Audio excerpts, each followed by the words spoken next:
Assalamualaikum warahmatullahi wabarakatuh. Kami dari kelompok 7 ingin mempresentasikan hasil presentasi kami. Unsur-unsur hukum Islam. Yang pertama adalah Al-Hakim. Al-Hakim adalah zat yang mengeluarkan hukum. Maksudnya, dialah sebagai sumber hukum. Al-Hakim ini disebut juga dengan syar'i. Dan yang kedua ada Al-Hukmu.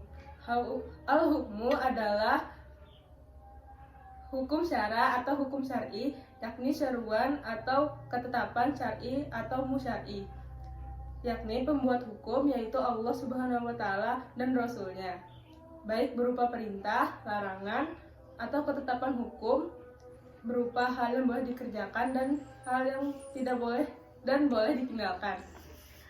Yang pertama, hukum syara ada dua macam, yaitu hukum taklifi dan hukum wadi. Hukum taklifi adalah hukum syara yang menuntut mukallaf untuk mengerjakannya, tidak mengerjakannya, dan memberikan kebebasan untuk memilih antara mengerjakan atau tidak mengerjakannya. Yang pertama ada al-ijab. Al-ijab ialah hukum yang menuntut mukallaf untuk mengerjakannya dengan tuntutan yang pasti. Misalnya, salat 5 waktu, puasa Ramadan, zakat, dan sebagainya. Dan yang kedua ada al-mansub.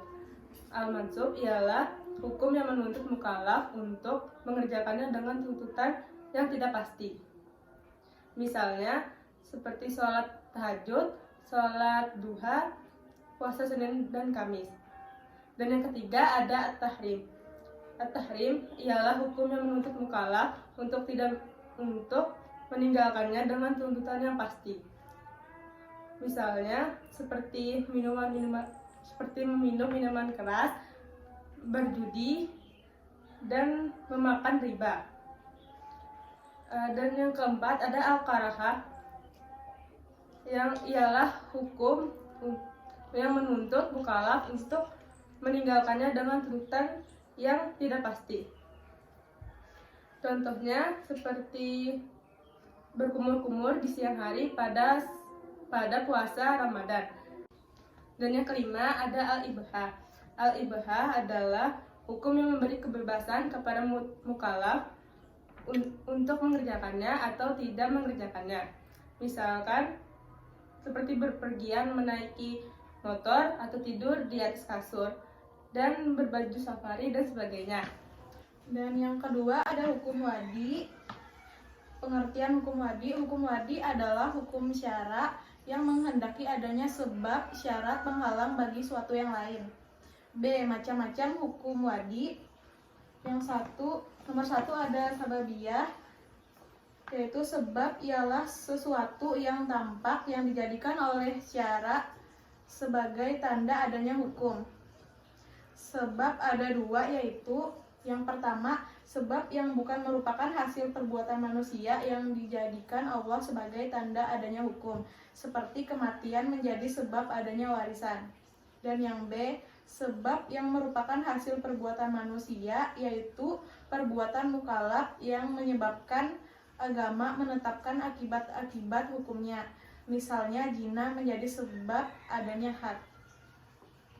Dan yang kedua, syartiyah, yaitu syarat, ialah sesuatu yang tergantung kepadanya adanya suatu hukum, yang berarti dan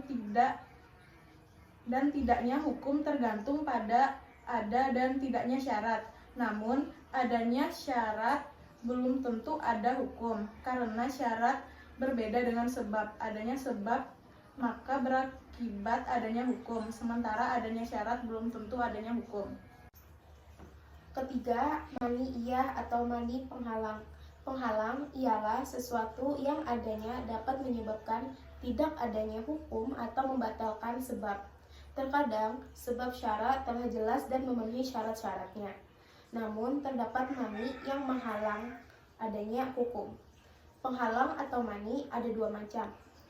Satu, mani yang memengaruhi atau menghalangi sebab, seperti pembunuhan, menghalangi hak waris, karena penyebab hak waris adalah adanya hubungan kerabat atau pernikahan dengan si mati.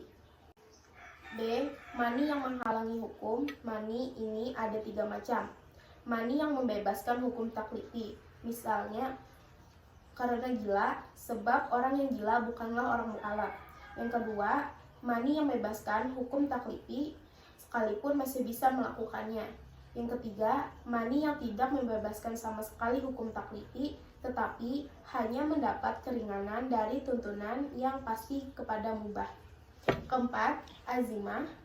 Azimah adalah peraturan agama yang pokok dan berlaku umum sejak semula. Yang kelima, ruksah.